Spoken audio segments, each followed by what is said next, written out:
Os pastores querem falar alguma coisa. Aleluia. Amado, há alguns anos Deus me deu o esboço dessa mensagem desta noite.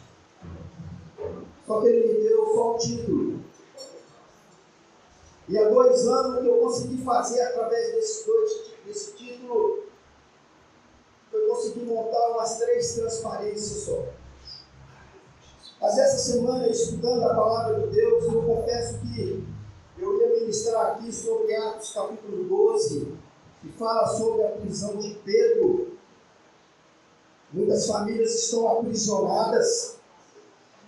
Mas aí Deus mudou a palavra e me fez voltar novamente a esse princípio de comportamento. E hoje eu quero ministrar sobre decepção. O desafio de voltar a confiar. Decepção. O desafio de voltar a confiar. Aleluia. Glória a Deus, meu Pai. Eu não sei até onde eu vou nessa mensagem. Mas, dentro do horário é isso que Deus permitir, que vai chegando. Aleluia. Decepção. Desafio de voltar a confiar. Amado, quem de nós que estamos aqui já não decepcionou com alguém? Quem de nós aqui já não passou ou pode estar passando por este sentimento? Decepção. Quando nós lemos a palavra de Deus, a palavra de Deus fala que o rei Davi, ele passou por esse sentimento. E quando Davi passou por esse sentimento de decepção, ele escreveu o Salmo 55, relatando o que ele estava passando. E o Salmo 55, versículo 4 ao 14, diz assim: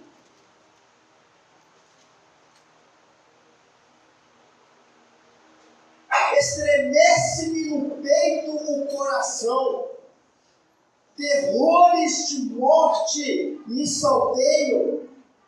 Com efeito, não é o inimigo que me afronta. Se o fosse, eu o suportaria. Nem é o que me odeia quem se exalta contra mim, pois dele eu me esconderia.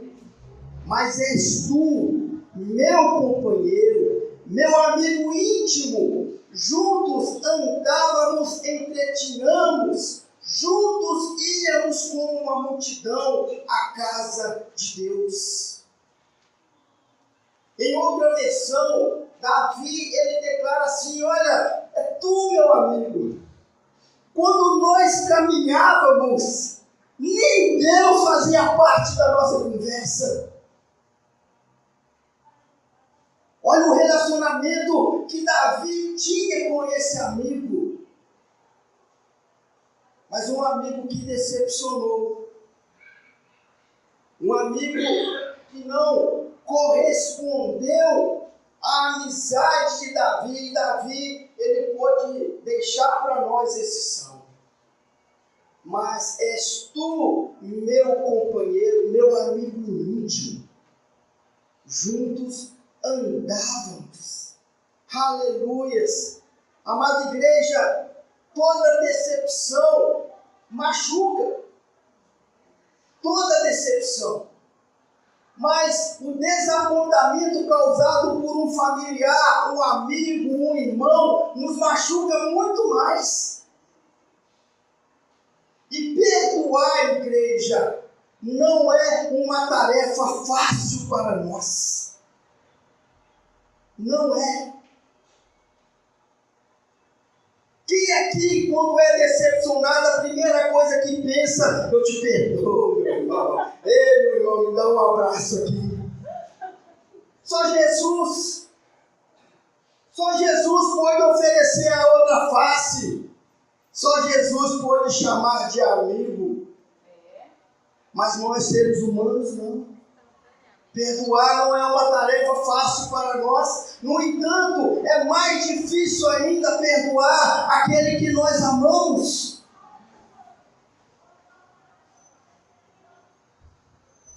Quem aqui não tem uma decepção na família? Algo que o esposo fez, algo que a esposa fez, algo que os filhos fez. E a decepção está. O coração decepcionado pode atirar-nos num estado de depressão e rancor.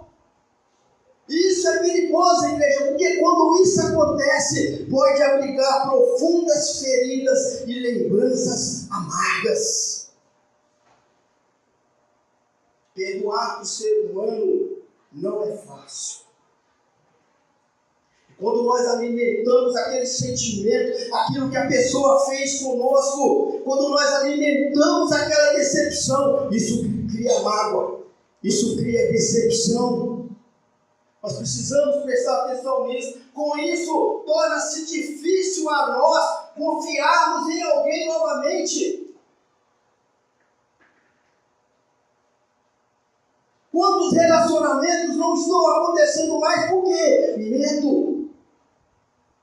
Medo da pessoa pode fazer comigo e com você novamente o que ela fez. Medo de decepcionar. Decepção é o que Deus Ele tem para nossas vidas nesta noite. O que é decepção? O dicionário informal ele define decepção como um sentimento de tristeza, um descontentamento ou frustração pela ocorrência de um fato inesperado, que representa um mal, desilusão, desapontamento. O interessante da decepção é que, se nós soubéssemos o que a pessoa ia fazer com a gente preparava. Mas a decepção, ela sempre nos pega de surpresa. Sempre nos pega de surpresa. A decepção. Decepcionar-se, na verdade, é deixar-se surpreender pelo comportamento de alguém de quem esperávamos outra atitude numa determinada situação. Decepção é deixar-se surpreender. Muitas vezes nós esperamos uma atitude de uma pessoa. Muitas vezes nós esperamos uma resposta daquela pessoa de uma forma e de repente a pessoa vem para cima de nós com uma resposta, com uma palavra, com uma atitude que nós não estávamos esperando. Aí a decepção chega, é surpreender. Nós nos surpreendemos muito com as atitudes das pessoas. Decepção, que sentimento bonito, que maravilha. Decepção, igreja. Quando, por exemplo, uma pessoa age conosco dentro do padrão ruim dela, nós não nos decepcionamos. Quando nós sabemos que aquela pessoa ela tem condições de nos tratar daquele jeito, aí nós não decepcionamos. Porque a gente já esperava. A gente sempre está com o pé atrás.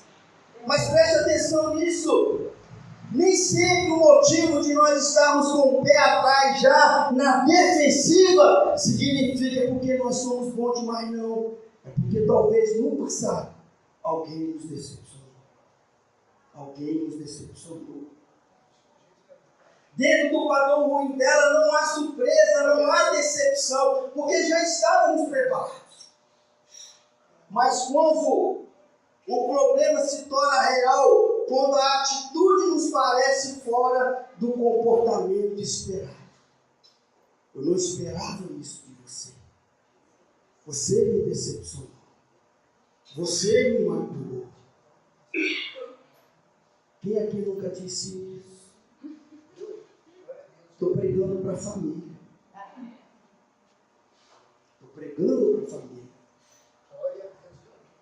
Aleluia. Glória a Deus. Aleluia. Jesus.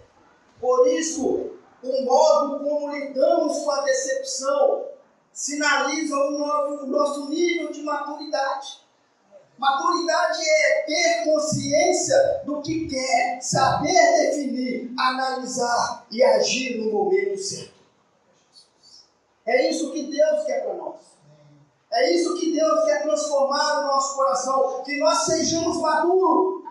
Porque muitas vezes, amado, a resposta à decepção que nós sofremos, a nossa resposta a essa atitude é pior do que quem nos decepcionou. O troco que nós damos na pessoa é maior. Porque nós, seres humanos, nós não sabemos perdoar. Nós não sabemos. Briga comigo não, briga com Deus. Não, Deus está falando. Aleluia. A Bíblia, ela nos apresenta algumas decepções. A Bíblia está cheia de histórias de decepções entre pessoas e até mesmo entre pessoas e Deus. E isso é interessante porque Agar e Sara. Agar era serva de Sara. Sara não podia ter filhos. Aí, para cumprir a promessa de Deus a Abraão, Sara pega Agar e dá como mulher a Abraão. Quando a criança nasce, Sara ali expulsa Agar do meio do acampamento. Agar é retirada do meio de Abraão, do meio da família. Olha, igreja, foi Sara que deu Agar como mulher. Agar, hora nenhuma, pediu para ser mulher de Abraão. Sara deu e Sara expulsou. Que decepção. Samuel em Israel. Samuel já era velho, ele era profeta de Deus em Israel. De repente o povo chega para Samuel e fala: Samuel, você já está velho. E nós não queremos que nenhum dos seus filhos nos conduza. Pede para nós um rei. Aí por isso que Samuel entristeceu. Porque Samuel achava que o povo estava rejeitando ele. Rejeitando a família dele. Aí Deus vem e fala: Samuel, fica triste não. Não é você que o povo está julgando fora, não. É a mim. Eles estão rejeitando a mim. Mas Samuel se decepcionou. Davi e Mical. Davi, quando estava trazendo a arca da aliança, Davi adorou a Deus. Mical lá da janela viu aquilo e Davi pulava. Ele achou, ela assustou com aquilo. E falou para Davi: que vergonha. Você mostrando a sua nudez para todo mundo. Davi se decepcionou e nunca mais deitou com Mical. Morreu sem filhos. Porque Davi decepcionou. Decepção entre homem com homem. Mas também tem decepção de um homem com Deus. Caim foi oferecer uma oferta para Deus. Deus rejeitou aquela oferta. Como Caim não podia matar Deus, por causa da decepção ele matou o irmão. Jonas se decepcionou com Deus, igreja. Deus mandou ele pregar a Nínive. Ele decepcionou por quê? Porque ele sabia que quando o povo ouvisse a palavra de Deus, o povo ia se converter. O povo se converteu, ele decepcionou. Porque Deus salvou aquela nação. Ele queria a morte daquela nação. Assim como muitos de nós queremos a morte daquele que nos decepcionou. Queremos ficar longe daquele que nos decepcionou. Queremos dar um troco daquele que nos decepcionou. Decepção é um mal que está afligindo a muitos lares, a muita família. Muitas esposas não conseguem confiar mais. Por quê? Porque um dia decepcionou. Muitos filhos não conseguem acreditar mais porque um dia decepcionou. Decepção, igreja. Decepção. Decepção. Por que nós nos decepcionamos? Primeiro, só se decepciona com as pessoas quem se relaciona com pessoas.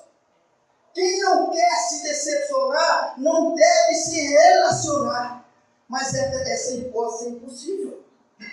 Então por que nós nos decepcionamos? Porque nós nos relacionamos. Pessoas decepcionam pessoas. O primeiro motivo por que nós nos decepcionamos? Porque nós nos relacionamos. Se você não quer se decepcionar, sinto muito, é impossível. Porque você vai ter que relacionar com a pessoa. E você corre o risco de ser decepcionado, ou até mesmo de decepcionar. Porque muitas vezes, amado, nós só olhamos para o umbigo do outro, mas não olhamos para nós. Nós olhamos para a atitude da pessoa, mas não olhamos para as nossas atitudes. Decepção. Decepção. Não há como reduzir a zero os nossos relacionamentos. Não tem como. Em lugar de fugir das pessoas, precisamos aprender a como nos relacionar com elas e verificar como nós estamos nos comportando. Como nós estamos nos comportando. Precisamos disso. A segunda coisa, começamos por perguntar por que nós nos decepcionamos. Porque nós temos uma visão errada da natureza humana. Nós habitamos num corpo carnal, num corpo corruptível, num corpo sujeito ao erro. Ei, meu irmão, eu não sou santo, você não é santa. Aqueles que convivem comigo e com você não é santo.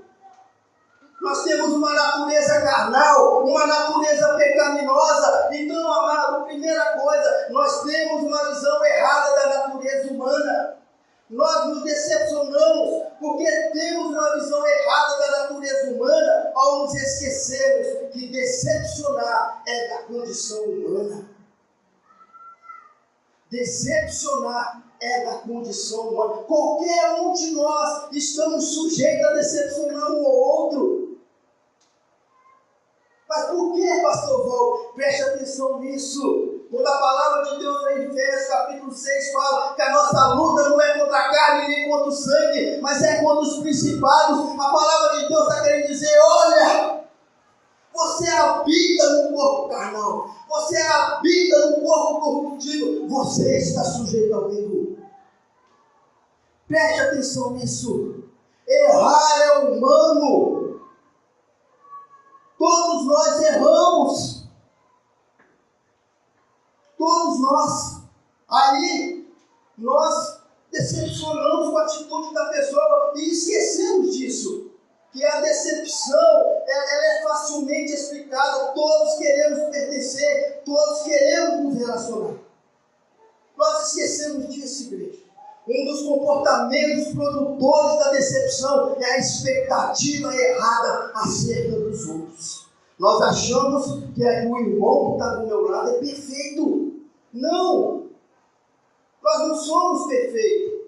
A pessoa que te decepcionou, ela não é perfeita. Você não é perfeito. Às vezes, na verdade, queremos ser servidos ou afogados pelas pessoas. O que significa afogado? Tratado com carinho, mimado, protegido, acalentado. Muitas vezes nós relacionamos com as pessoas esperando isso. Esperando carinho, esperando ser mimado, esperando ser protegido, esperando ser acalentado. Amado, há algo em nós que precisa ser cuidado. Há algo em nós que precisa ser cuidado. Muitas vezes nós esquecemos que nós podemos cometer os mesmos erros que a outra pessoa cometeu na gente.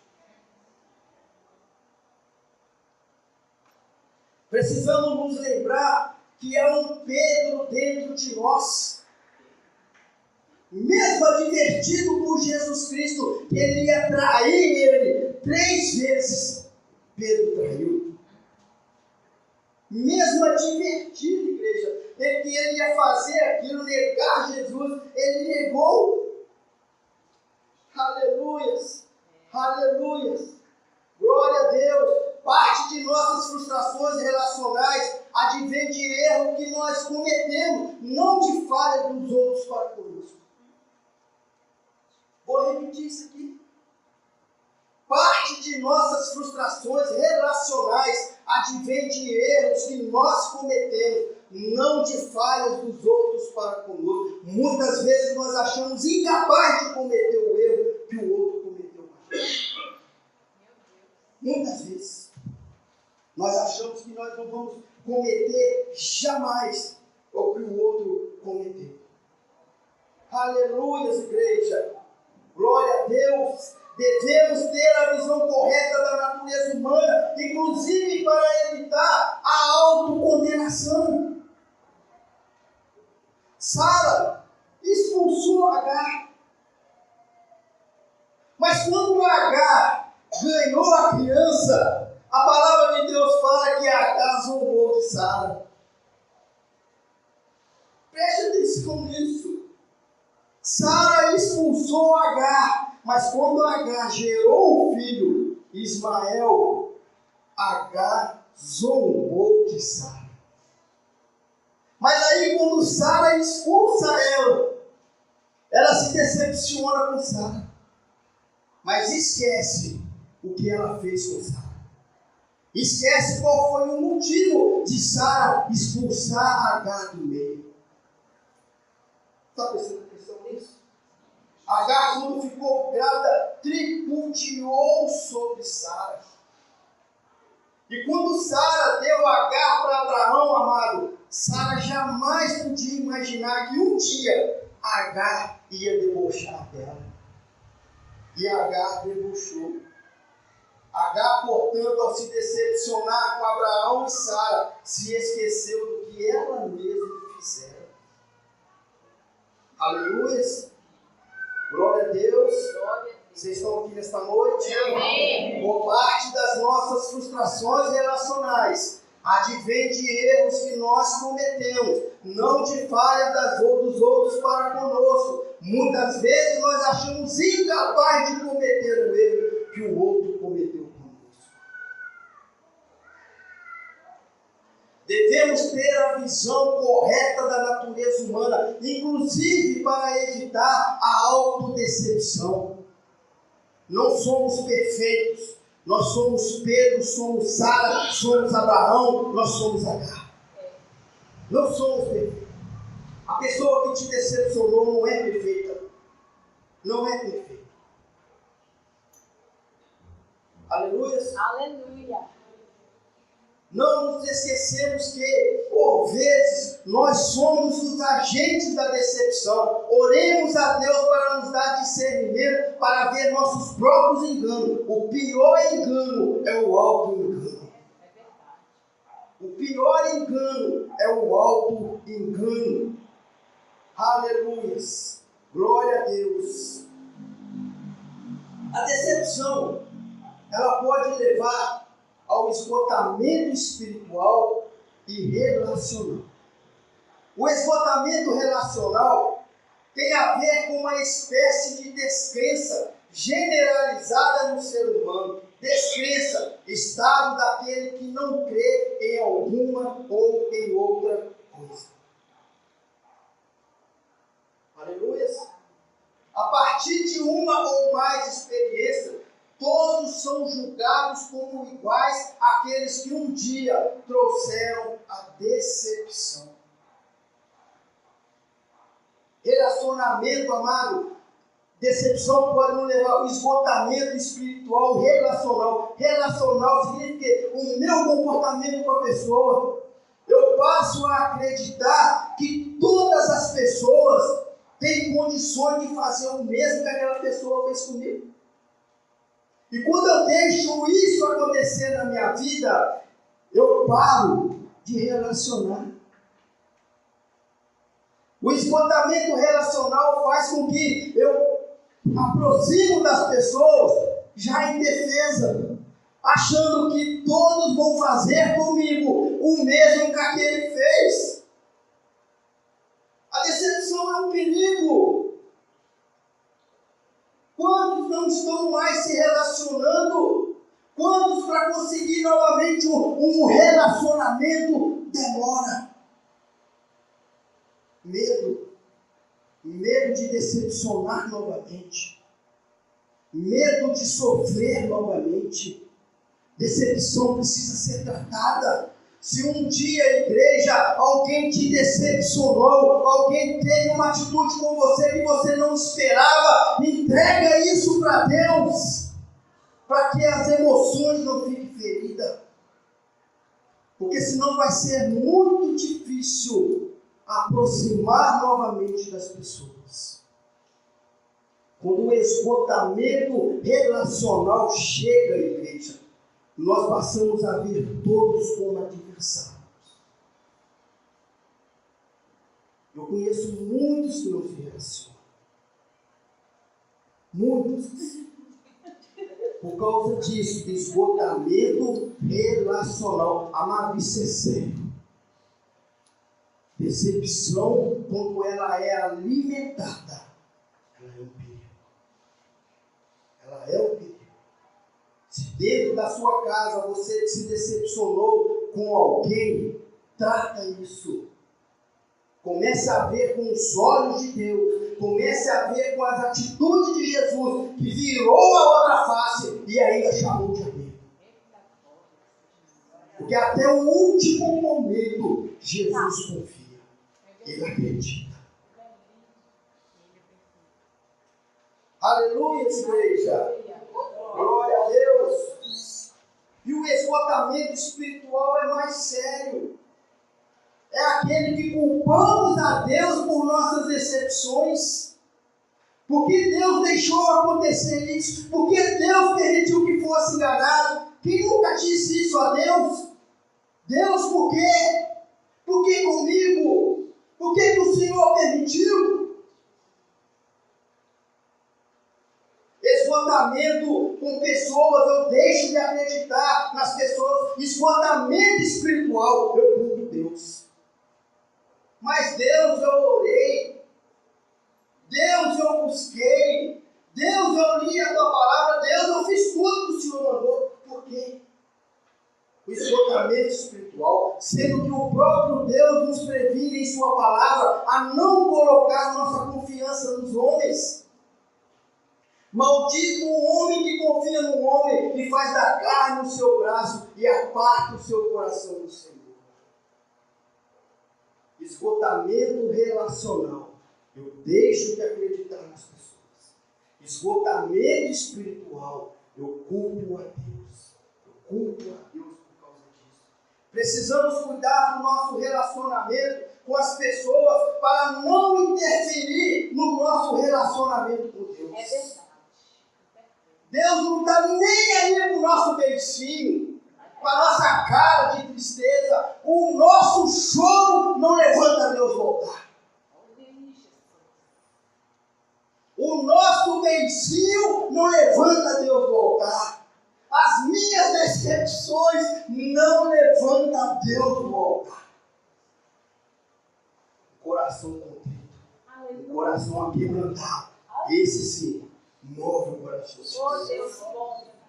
Igreja, se você está decepcionado com alguém, conserte isso para que o nosso relacionamento com Deus não fique prejudicado. As nossas emoções, elas são loucas. Com certeza, emoções não tratadas vai fazer com que nós culpamos a Deus. O Senhor é culpado. O Senhor é culpado. Isso é da natureza humana. Lembra de Adão? A mulher que o Senhor me deu. Jogando a batata quente para Deus.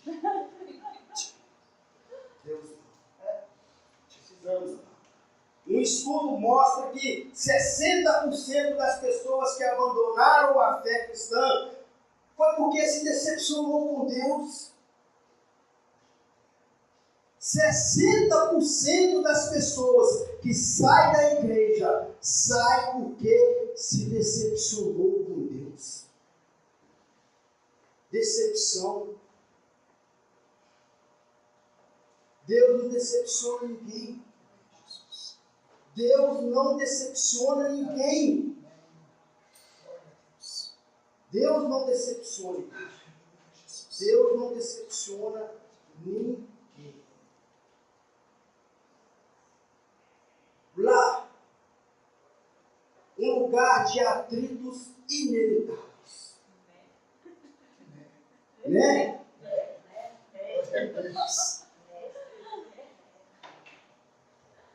Lá, um lugar de atritos inevitáveis. Eu acho que ficaria mais fácil para um casamento dar certo se quando nós casássemos, a primeira coisa que o pastor nos entregasse: 2 luvas de boxe. Aí é fácil, gente. E nós, a primeira coisa que nós fizéssemos quando nós entrássemos na casa nova é colocar as 2 luvas assim, ó. Porque se poderia ser uma rosa para a mulher e uma preta para homem. Eu tenho certeza que se nós olhássemos para aquela luva de boxe, muitas das nossas atitudes nossas de guerra seriam evitadas. Muitas. O nosso lar é um lugar de atritos inevitáveis. Não há espaço onde o desafio de conviver bem seja mais difícil do que no lar. Sabe por que Deus fez Adão dormir? E quando Adão acordou já tinha uma mulher pronta? Porque se Deus não tivesse feito isso, tanto o homem quanto a mulher estariam procurando o perfeito até hoje. Aí os planos de Deus, pastor Paulo, não iam se cumprir nunca. Porque Adão ia procurar uma mulher perfeita, a mulher ia procurar um homem perfeito, não ia achar nunca. E nós esquecemos disso. São relações que não são perfeitas. Eu não sou perfeita, a minha esposa não é. Por isso que o nosso lar é um lugar de atritos inevitáveis. E nós nos decepcionamos. Esposa se decepcionando com a esposa se decepcionando com o marido, filhos se decepcionando com o pai, pais com filhos. Por quê? Porque nós queremos que esteja perfeito. E esquecemos que nós mesmos que estamos querendo, nós não somos perfeitos. Nós temos as nossas falhas. Nós temos as nossas limitações. E quem está próximo de nós pode ter, não. Não pode ter. O marido tem que ser perfeito. Tem que ser um cavaleiro. A mulher tem que ser perfeita. Tem que ser uma princesa. Meus filhos, joelho, coração. Não, igreja. Não. Todos nós estamos sujeitos a atritos dos nossos lares. A forma com que nós vamos lidar com isso é que vai corresponder à nossa maturidade em cima daquilo. No lar, as nossas deficiências estão expostas e somos conhecidos além da aparência. Na minha casa todo mundo me conhece. Na sua casa você é conhecido. Não tem como você ser diferente dentro da sua casa, porque seus parentes te conhecem. Seus parentes te conhecem. Ali convivemos de maneira mais profunda com as pessoas, num espaço limitado, onde os atritos e choques de vontade são inevitáveis. Na minha casa nem sempre assim ensinam, não. Muitas vezes um quer o sim, o outro quer não. Muitas vezes eu quero não, ela quer sim. Aleluia. Nós precisamos entender isso, porque nós estamos nos transformando em famílias decepcionadas, achando que o que está próximo de mim nunca pode fazer eu magoar. Tem que ser sempre perfeito. Tem que ser perfeito. Nenhum lar é perfeito. Nenhum. Não há como fugir dessa realidade. A única perspectiva viável é amadurecer e aprender a solucionar os conflitos, observando conselhos na palavra de Deus. Amém. Ah, pastor Valdo, significa que no meu lar há a possibilidade de atrito? Oh, amado, infelizmente. A não ser que você ou a sua esposa ou seus filhos tenham um corpo transformado em glória agora. Aí vamos ser perfeitos. Porque enquanto isso não acontecer, eu estou sujeito a ter atrito com a minha esposa, ela comigo, eu com as minhas filhas comigo. Mas o principal é observar a palavra de Deus. Amém. Aí eu vou conseguir solucionar as coisas. Amém. Eu vou conseguir. É verdade. Os problemas e as crises decorrentes de uma decepção muitas vezes são agravadas por atitudes erradas que adotamos. Muitas vezes nem é aquilo que a pessoa fez com a gente, mas é aquilo que nós vamos fazer com as pessoas. Eu já decepcionei muitas pessoas.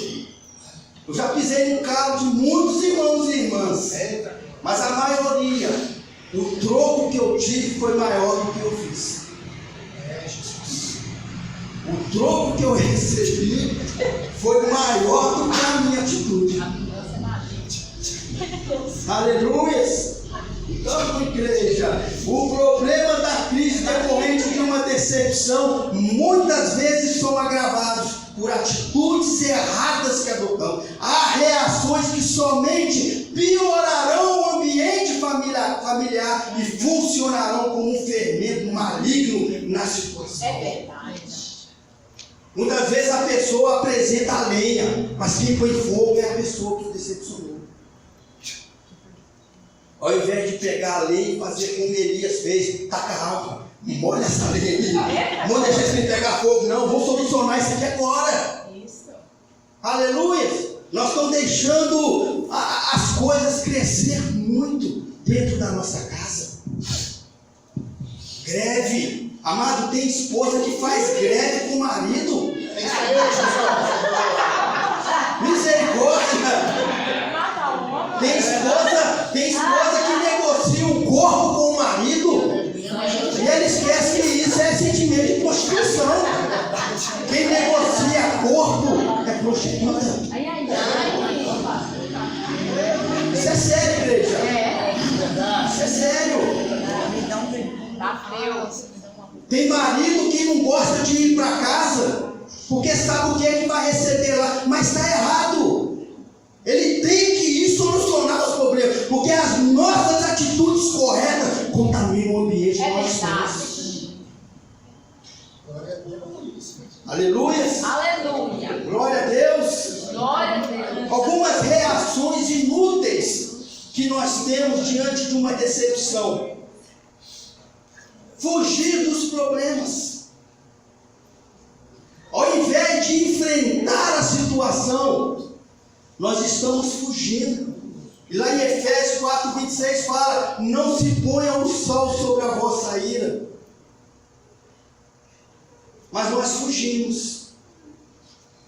Nós não queremos resolver. Lares estão em atritos, lares estão em confusão, relacionamentos estão sendo quebrados. Mas nós estamos fugindo do problema. E mais do que fugir, muitas vezes nós entregamos para Deus.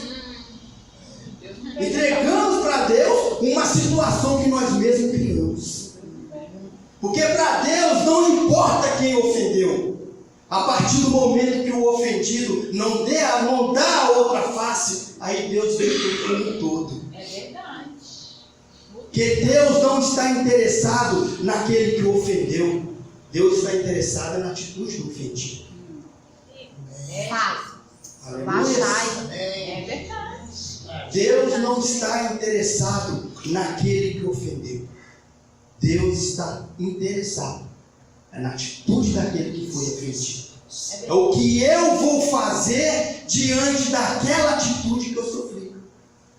É isso que Deus quer ver. É verdade. É isso que Deus quer ver. Deus me cobra. Aleluia. Preste atenção nisso.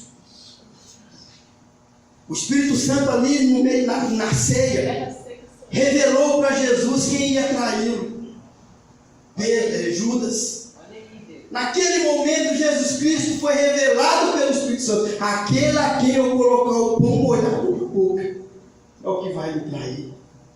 E nenhum outro discípulo, nem João, que acompanhou Jesus Cristo até na cruz, foi o único que foi até a cruz com Jesus, João. Por isso que ele é chamado discípulo do amor. Nem João recebeu o pão molhado na boca, mas o traidor recebeu. Por quê? Deus mostrou para Jesus Cristo quem ia ofender, mas Deus estava interessado. Era na atitude que Jesus Cristo ia ter com Judas.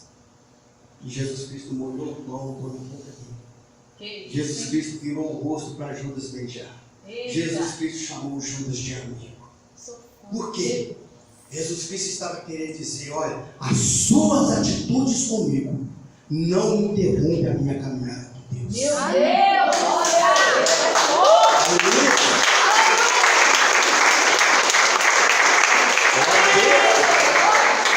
Jesus Cristo estava dizendo: olha, Judas, você vai me decepcionar, você vai me trair, mas as suas atitudes não vai interromper aquilo que Deus tem na minha vida. Glória a Deus. Mas muitos de nós, as coisas que Deus tem para nós, está sendo interrompida por causa da forma com que eu estou lidando com a ofensa e com a decepção que eu estou tendo. E minha caminhada com Deus está sendo paralisada. Torna a repetir: Deus amado, Ele não está nem aí para quem nos ofendeu. É responsabilidade de quem nos ofendeu com Deus. Mas Deus está de olho em nós quando nós somos decepcionados, para saber como que eu vou tratar aquela pessoa. Por isso que Efésios capítulo 6 fecha esse comportamento do homem. A sua luta, a nossa luta, não é contra a carne, não é contra o sangue. Ou seja, não é contra o teu próximo, não é contra o teu esposo, o teu filho, o teu parente, não é nem contra o teu inimigo. A nossa luta é contra os principados, a potestade. Verdade. Nós temos que olhar para o próximo e olhar para ele e dizer: eu também posso ter as mesmas condições, as mesmas atitudes erradas que ele tem. Por quê? Porque eu também habito num corpo carnal, num corpo corruptível. E ai de mim se não for o Espírito Santo. É verdade. Obrigada, Deus. Mas nós queremos que o irmão, a pessoa que nos decepcionou, passe o preço. Aleluia, igreja. Aleluia. Atitudes erradas, fugir dos problemas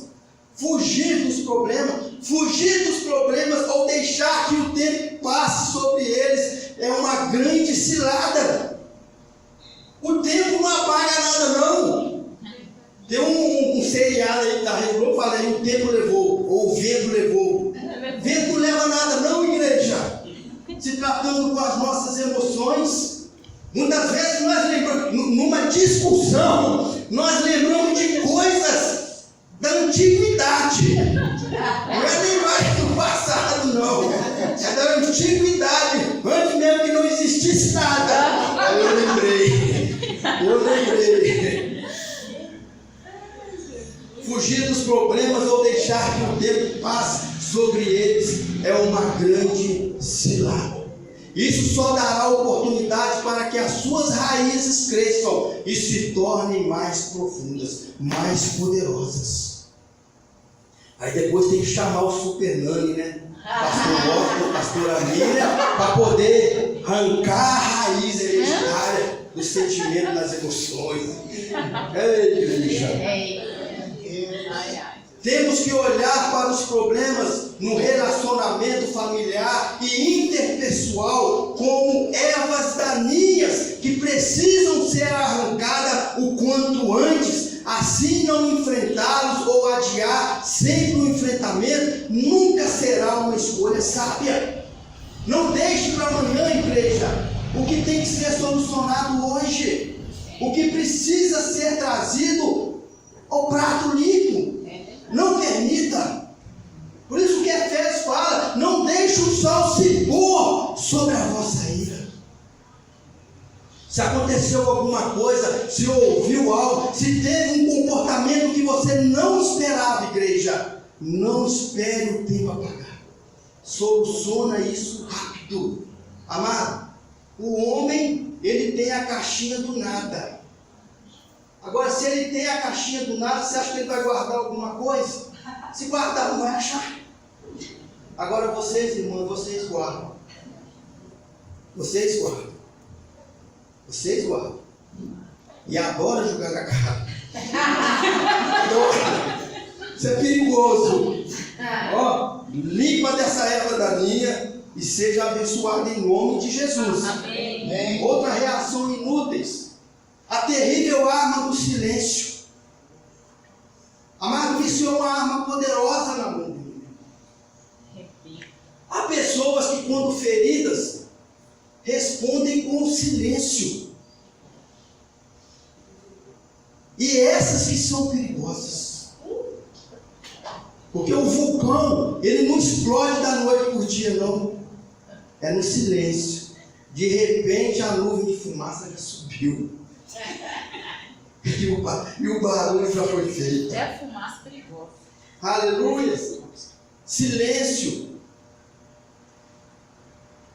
Cortam a comunicação ou a mantêm em níveis absolutamente superficiais. Com isso, as portas de saída que sempre dependerão do diálogo permanecem trancadas. Meu Jesus. Muitas famílias já não têm mais o mesmo diálogo. Já não se comunicam mais. Amado, o silêncio, ele é perigoso. Eu e a minha esposa, nós separamos por causa do meu silêncio. Ela falava, eu colocava um fone de ouvido, ligava o rádio lá no último volume no fone e só escutava a boca dela assim, ó. Silêncio. Não deu outra separação. Há um ditado que fala que quem não se comunica, não liga. Aleluia! Arma do silêncio. O silêncio, além de atrair trevas para a situação, porque na boa comunicação à luz, fere as pessoas e produz amargura. A pior coisa é quando você está falando com uma pessoa, a pessoa não te dá ouvido, a pessoa não te dá atenção. Não estou falando que isso pode ser, isso é uma atitude natural de todo homem. Nós não conseguimos meditar em tudo que as senhoras, vocês podem falar. Não tem como. Aleluia. Na minha casa, quando senta para almoçar, eu, minha esposa, 2 filhas, 2 cachorras fêmeas correndo no chão. Eu fico doido. Tem hora que eu falo para ela, para. Uma de cada vez. Porque é uma falando aqui, de repente a outra pergunta: e aí, pai? Saiu o quê? Não sei. Não consigo. Aleluia. Mas o silêncio não pode acontecer. O silêncio, além de atrair trevas para a situação, porque na boa comunicação à luz, fere as pessoas e produz amargura. A pior coisa é quando uma pessoa quer falar algo e o outro não dá ouvido. Está cansado? Para só um pouquinho. Aleluia. A mulher não quer saber se você está ouvindo, ela quer só você olha para ela. Você olhou para ela já está entendendo que você está ouvindo. É um segredinho, tá, irmão? Começou a falar, só olhar. De vez em quando dá um sorriso. Ela vai achar que você já ouviu tudo. Ela vai dormir em paz. Com você também. Aleluia. Vamos no silêncio, é terrível. Então, amado, reações erradas. Fugir dos problemas. Ficar em silêncio. A outra arma perigosa. Antes de eu falar dela, uma boa regra para a convivência familiar é: ninguém nesta casa tem o direito de calar-se, de emburrar ou negar-se ao diálogo. Ainda que seja às vezes necessário esperar o momento certo para falar. Porque Provérbios 25:11 fala: a palavra proferida no tempo certo é como frutas de ouro incrustadas numa escultura de prata. O silêncio punitivo ou de fuga nunca ajudará na solução dos problemas. É verdade. Em casa, quando eu e as minhas filhas começam a dialogar e a gente percebe que o trem está elevando muito, eu vou ao silêncio. Porque tem hora que a gente tem que calar a boca. Tem hora que não vai dar certo bater boca. Vai sair palavras que vai machucar mais ainda. Não tem como. Lembra da luva de boxe? Eu aconselho cada um de vocês comprarem uma. E colocar na parede da sua casa. Quando o trem começar a pegar fogo, olha para a luva. Muitas vezes nós vamos ter que ficar calado. Mas depois tem que voltar no assunto. Depois que eu e a minha esposa separou e que nós voltamos, por várias vezes eu tive que ficar em silêncio de novo. Mas depois nós voltávamos no assunto. Quando o ânimo abaixava. Até Deus entrar na nossa família e sarar. Tem hora que nós temos que nos calar e permitir que Deus entre e conserte a situação. Aleluia. Glória a Deus. Família.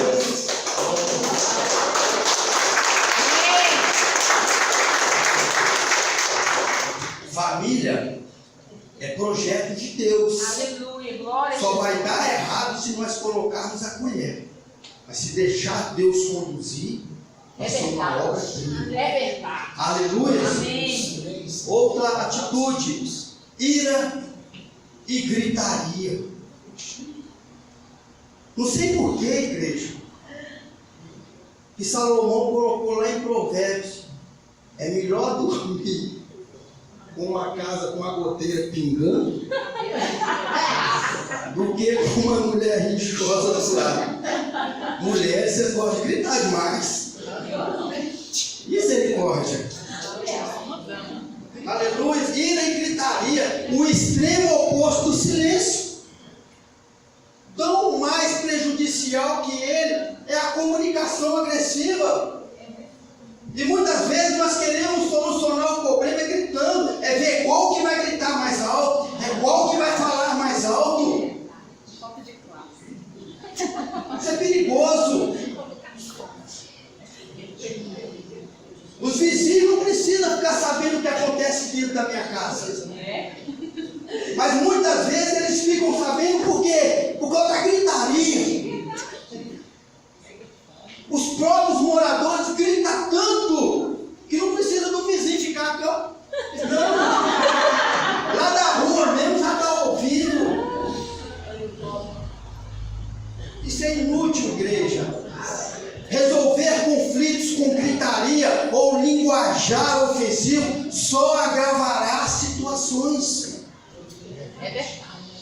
É por isso que o Espírito Santo nos dá o espírito de domínio próprio, o espírito de mansidão. Pastora Mestra leu aqui: bem-aventurados os mansos.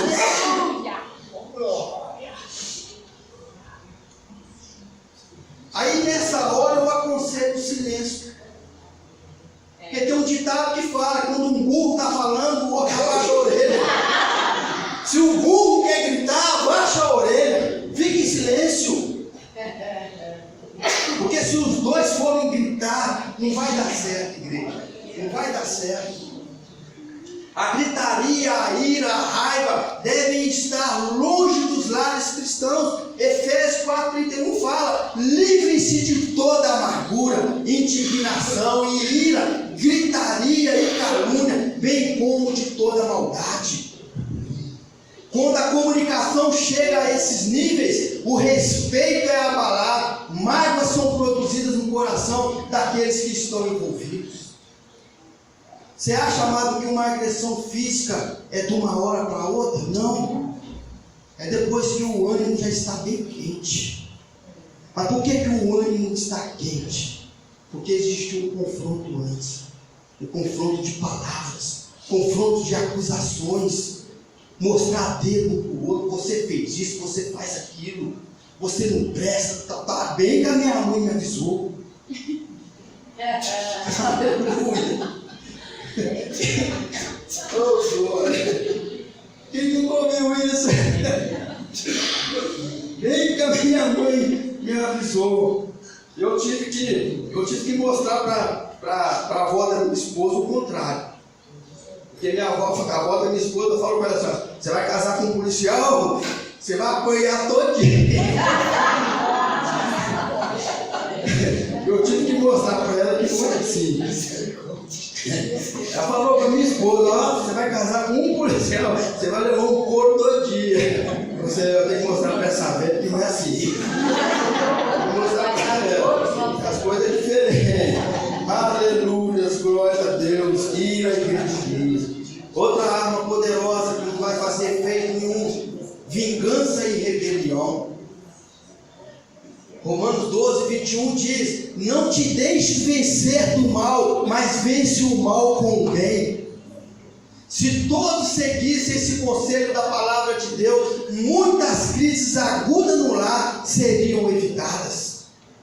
Mas muitas atitudes nossas é vingança, é rebelião.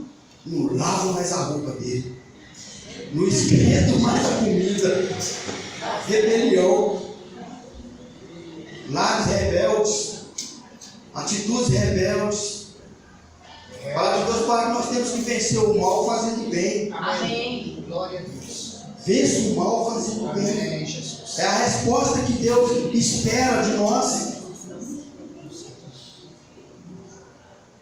A vingança e a retaliação são sempre o caminho proposto pela carne para responder às ofensas. Entretanto, aquele que semeia na carne, da carne colherá corrupção. Gálatas 6:8. Quem semeia para a sua carne, da carne colherá destruição. Mas quem semeia para o Espírito, do Espírito colherá a vida eterna. Aleluia, igreja. Glória a Deus. Espírito vingativo, isso não agrada a Deus, igreja. Não agrada a Deus, espírito vingativo. Muitos casamentos, amizades estão estragados pela ação do espírito vingativo, que lança em rosto as coisas passadas ou retribui o mal com o mal. Julgar coisas na cara, mostrar para a pessoa: você é assim, você fez isso, você fez aquilo. Não precisa disso. Principalmente para um lar que confessa Jesus Cristo como Salvador. Não pode existir isso, igreja. Muitos filhos estão debaixo de maldição e aumentando o abismo entre o seu coração e o de seus pais, porque escolheram a rebelião como forma de protesto ou vingança. Os filhos é exemplo daquilo que os pais são. É a nossa responsabilidade de melhorar o caráter dos nossos filhos. É as nossas atitudes. Mateus 15:4 diz: pois Deus diz: honra teu pai e tua mãe, e quem amaldiçoar seu pai ou sua mãe terá que ser executado. Aleluia. Não, pastor Valdir, isso está lá no livro de Levítico? Não, isso está lá no livro do Novo Testamento, na graça. Terá que ser executado. Aleluia, igreja. Conflitos familiares e com o próximo são resolvidos com quebrantamento e espiritualidade. Sem esses elementos fica difícil encontrar saída no emaranhado de interesses e razões de cada um. Olha isso. Espírito de quebrantamento. Aleluia. Quebrantamento e espiritualidade. Quebrantamento é o rompimento da nossa vontade pessoal e total rendição à vontade de Deus. Vou repetir isso aqui, olha. Conflitos familiares e com o próximo são resolvidos com quebrantamento e espiritualização.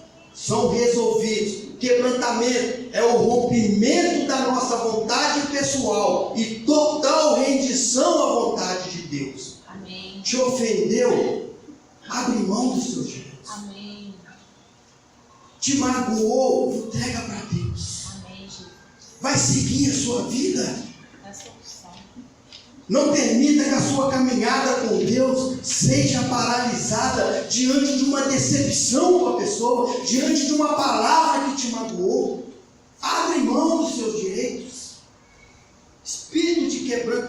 quebrantamento. Quebrantamento é o amolecimento do solo do nosso coração para que a palavra de Deus penetre e lance raiz. Aleluia. Aleluias. Aleluia. Abre mão. Somos cristãos e como somos é que faz a diferença. A vida espiritual é constituída de uma conversão real em Jesus Cristo. Preste atenção nisso aqui, igreja. Nós somos cobrados em cima disso aqui, ó. Somos cristãos. Tem algum cristão aqui? Amém. E como somos é que faz a diferença. Como é a nossa atitude? Nós somos cristãos, mas diante de uma decepção, diante de uma palavra, diante de uma atitude errada, diante de um pisar no nosso carro, qual é a nossa atitude? Ah, mas eu sou cristão. Não, eu aceitei Jesus Cristo. De vez em quando eu sinto até um arrepio.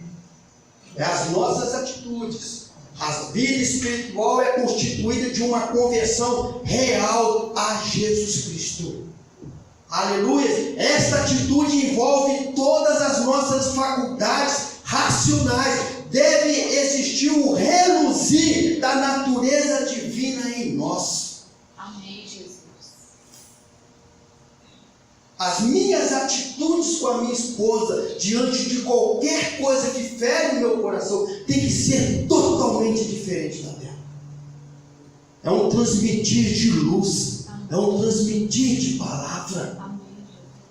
Aí agrada a Deus. Aí Deus dá um sorriso. Aí Deus levanta do altar. Aleluia. Quando as minhas atitudes proporcionam vida. Amém. Amém, esposa? Amém, esposa? Filhos. Amém. O crente deve saber como cada parte do seu ser é envolvida espiritualmente pela nova natureza que permeia todo o ser do verdadeiro cristão.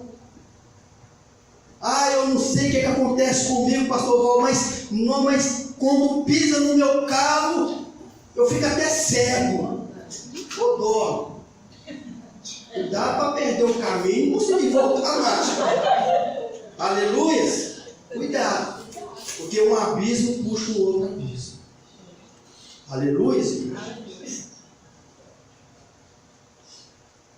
Entender e afirmar a possibilidade de solução. Não há impossibilidade para Deus.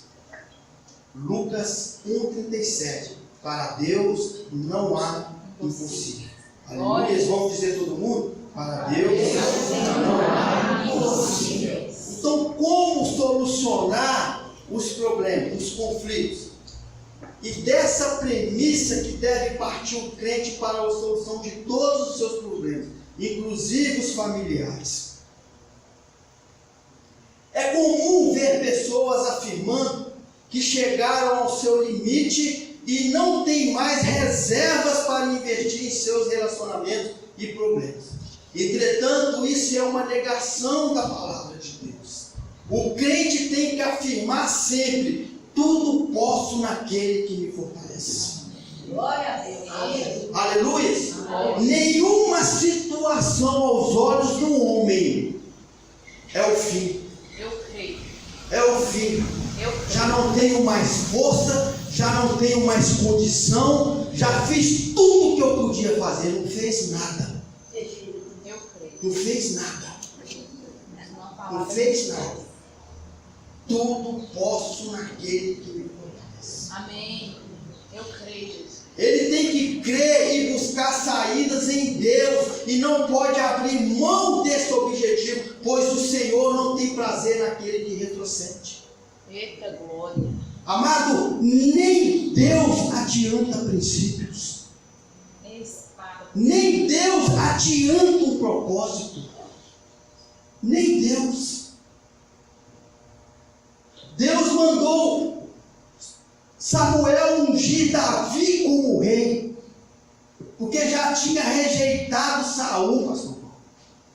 Deus rejeitou Saul, o Espírito de Deus saiu de Saul, o Espírito mal da parte de Deus em Saul, e neste momento Davi foi ungido rei. Mas presta atenção, Deus ele não quebra princípios, Deus não adianta princípios, Deus não encurta propósito. Mesmo Saul sendo rejeitado por Deus, ele ainda continuou como rei de Israel. Deus não adiantou nada. E mesmo o espírito maligno entrando em Saul, teve um momento que Saul, já sem o espírito de Deus, ele encontrou com os profetas. E os profetas estavam profetizando. O espírito de Deus veio sobre Saul, e Saul também profetizou. Glória a Deus. Saul profetizou. Mesmo naquele momento, já sendo rejeitado por Deus. Amado, olha que Deus maravilhoso. É verdade. Deus tirou o espírito maligno de Saul. O Espírito Santo veio sobre Saul e Saul profetizou. Aí que veio aquele ditado: está Saul também no meio dos profetas? Por quê, amado? Deus em momento nenhum ele antecipa uma situação. Ele espera o momento certo. Mas nós não.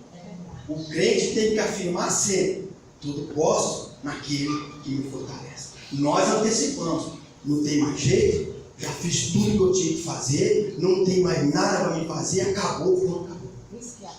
Deus não age dessa forma. Já pensou se Deus fosse agir comigo, com você dessa forma? Misericórdia. Nós pecamos contra Deus todo dia. É verdade. Todo dia nós pisamos na bola. De vez em quando nós não pisamos, nós chutamos. Aleluia. É Deus. Então, como solucionar os conflitos? Entender e afirmar que há possibilidade e solução. Aleluias. Amém. Segundo, enfrentar os problemas sem paixão. Conflitos nunca são resolvidos passionalmente. Não ajudem nada a colocar as emoções para falar em alto, porque elas costumam distorcer a realidade. As nossas emoções são falhas. As nossas paixões são loucuras. São loucuras. Enfrenta os problemas, mas sem paixão. Aleluia. Traga luz. Aconteceu algo, uma palavra que nós escutamos, uma atitude que nos entristeceu. Pare, respira e pergunta: no meu lugar agora, o que Deus faria? Qual seria a atitude de Jesus Cristo agora? Traga luz. Amém.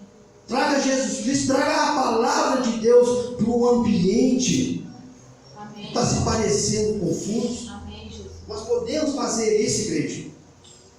Um ambiente de tranquilidade e diálogo será sempre fértil para a sabedoria, mas dar razão ao sentimentalismo ou à agressividade agravará a situação.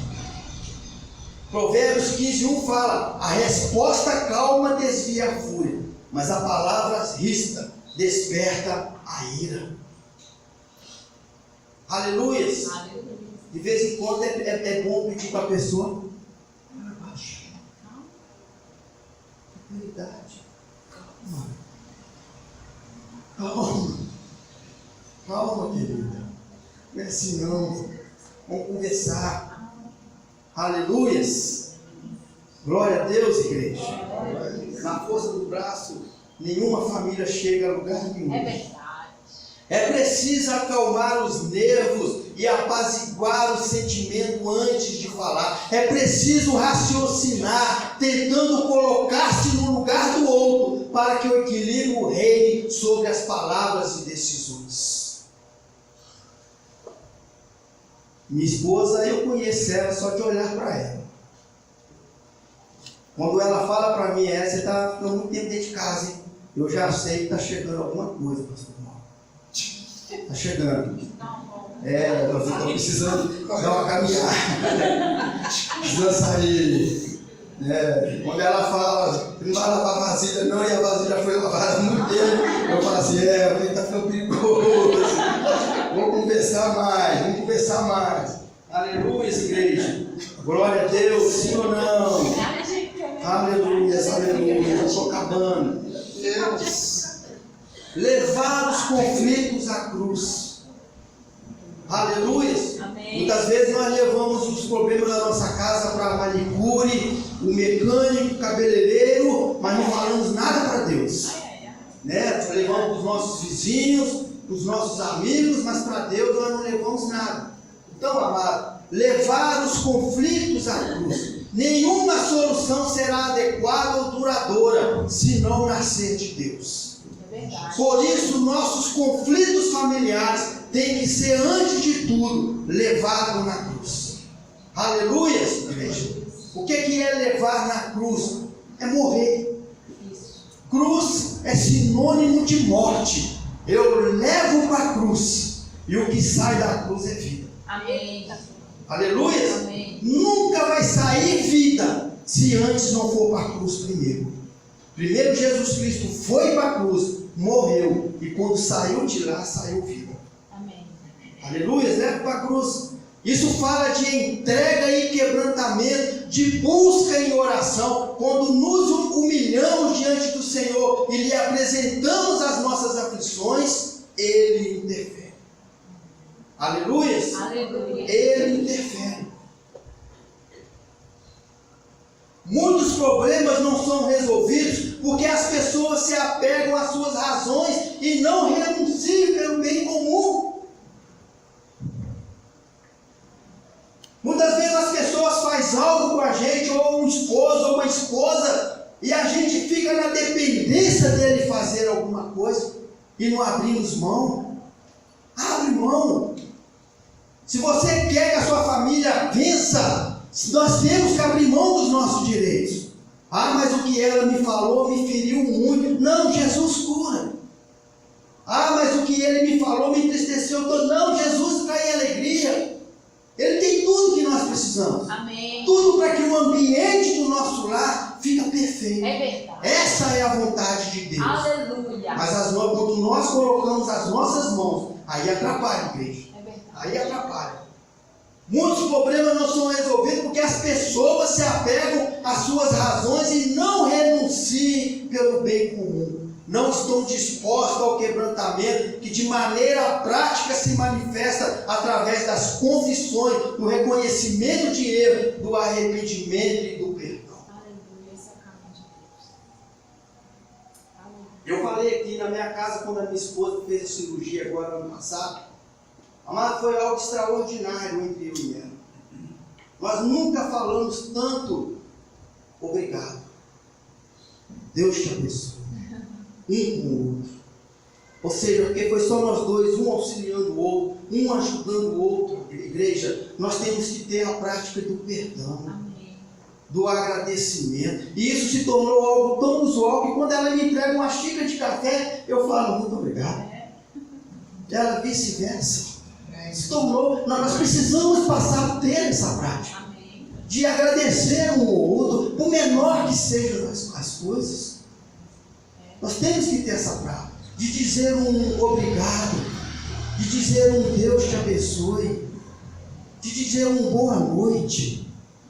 Mas muitas vezes nós queremos só cobrar.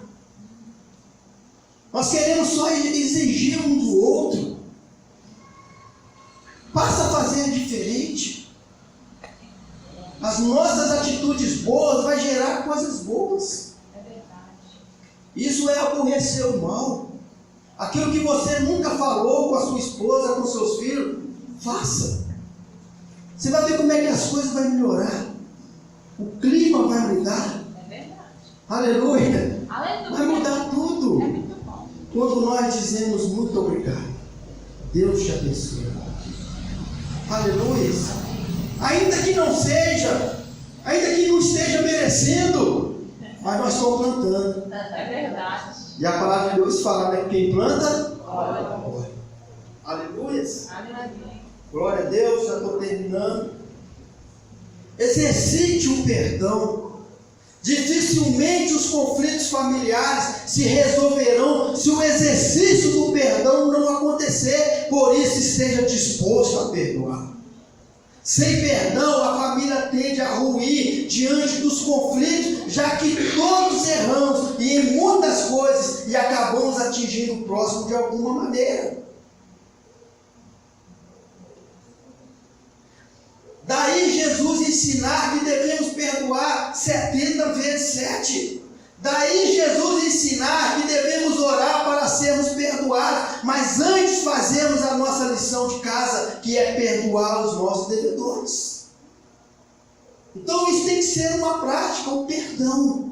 O perdão, amado, ele muda qualquer situação. É verdade. Muda nós, até nós. Se muda o próximo, quanto mais nós. É verdade. Perdão é tudo. Não deixe que os problemas se acumulem. Bagagem. Quando nós ministramos aqui sobre cura interior, muitas coisas são bagagens que nós estamos carregando. Coisas que já eram para ter ficado lá atrás há muito tempo. Deus trata conosco cada dia.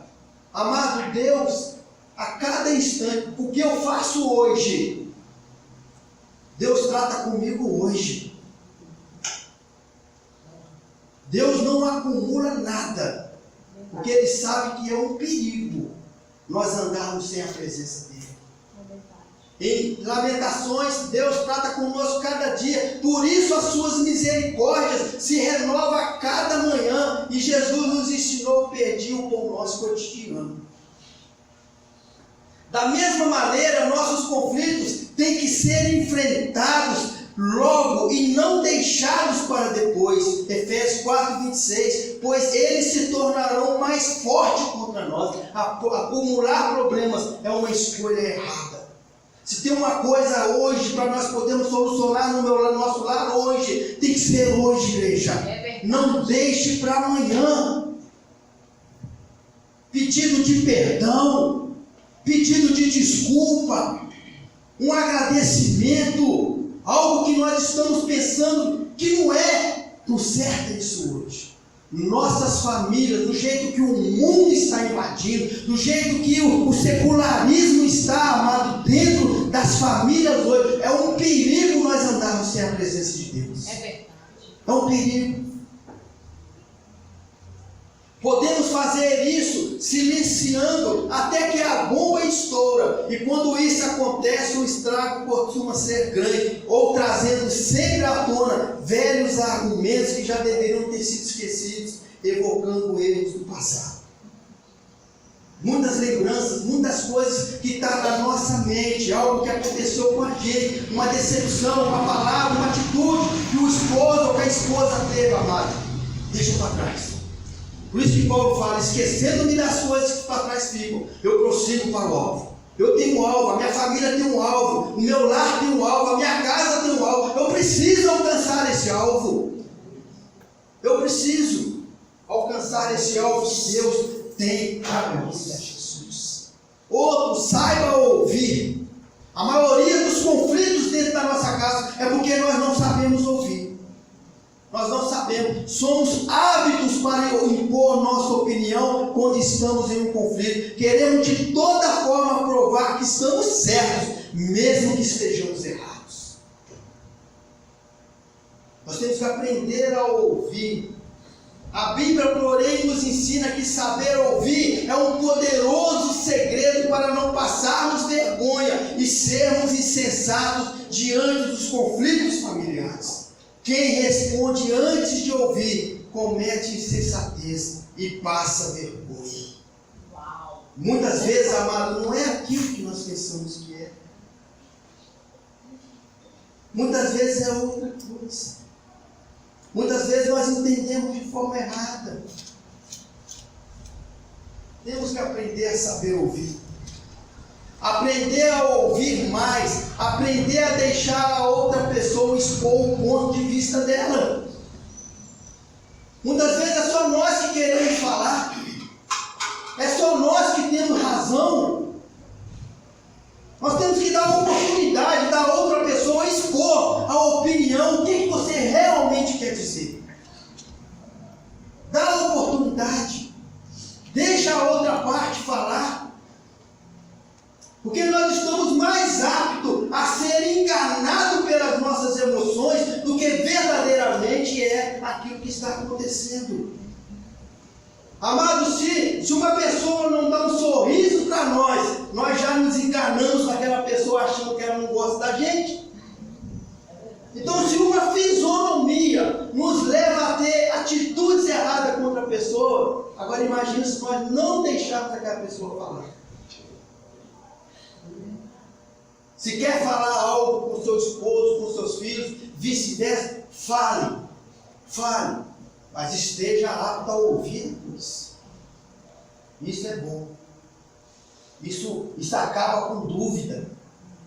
Aleluia. Aleluia.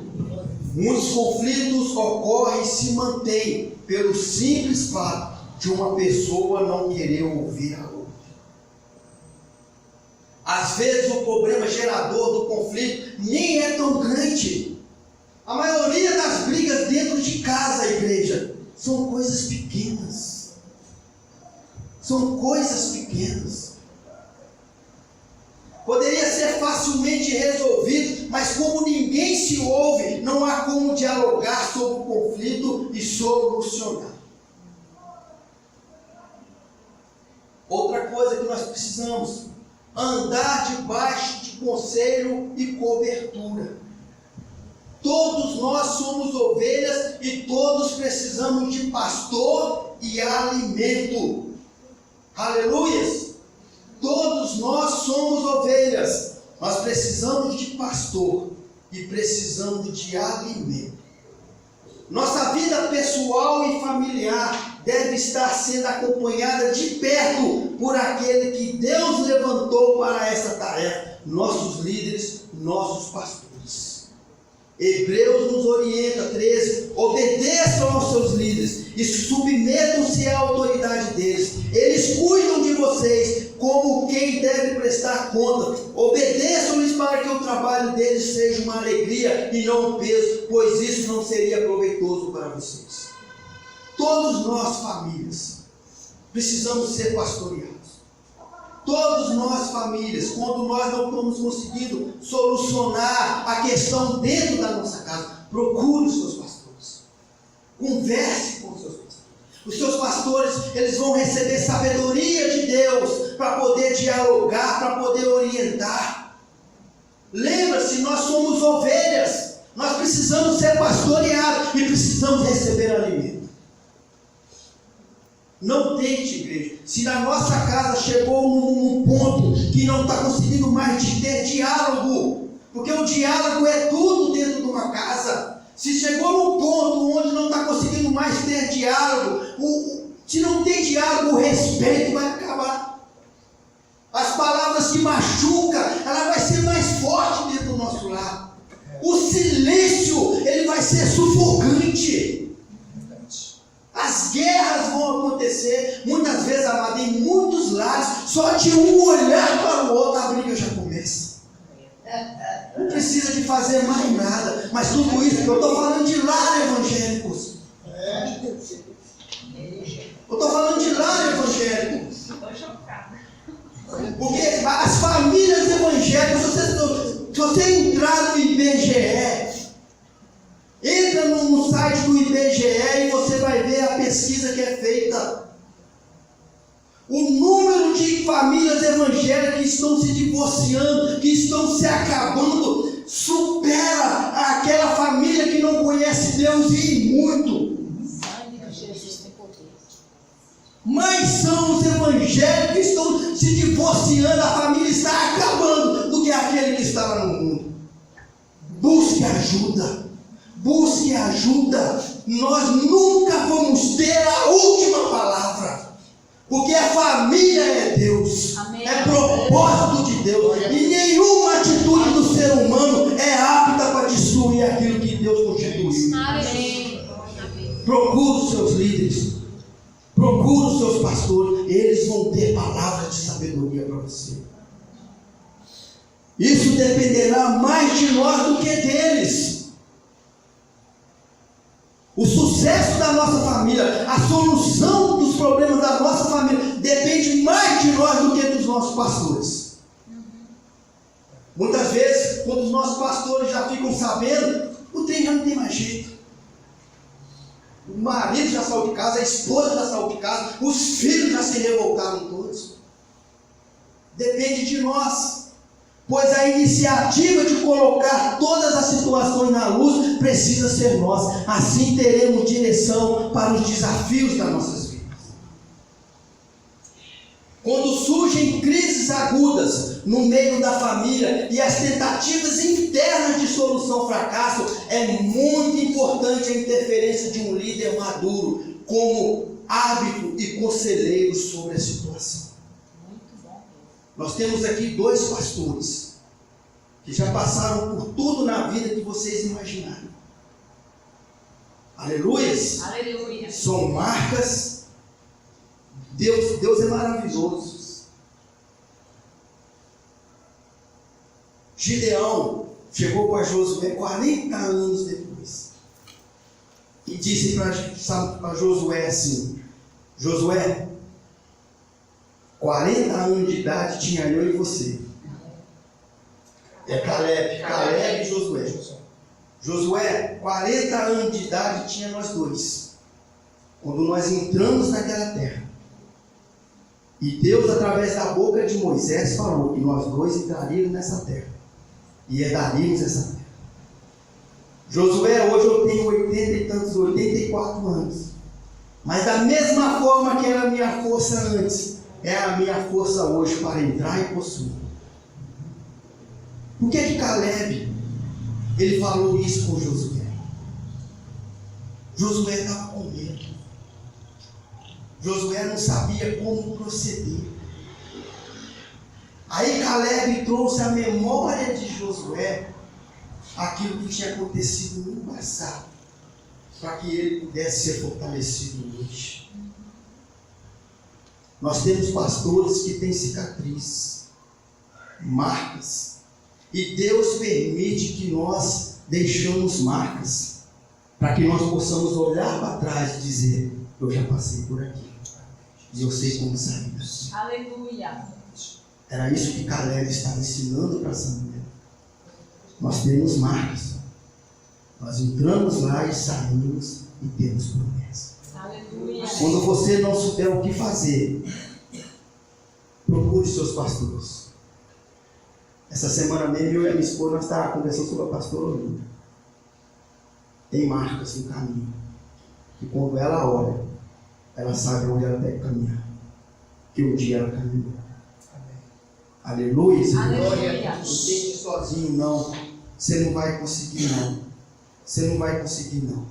Então, quando surgem crises agudas no meio da família e as tentativas internas de solução fracassam, é muito importante a interferência de um líder maduro, como árbitro e conselheiro sobre as situações. A sabedoria de Deus se manifesta através do conselho de pessoas ungidas para a tarefa do pastor e do alimento. Provérbios 11:14. Sem diretrizes a nação cai. O que salva é ter muitos conselheiros. Aleluia. Aleluia. Quando você não souber como proceder na sua casa, saia. Vocês têm pastores aqui que vão te orientar. Aleluia. Aleluia. Coloque sobre os seus pés.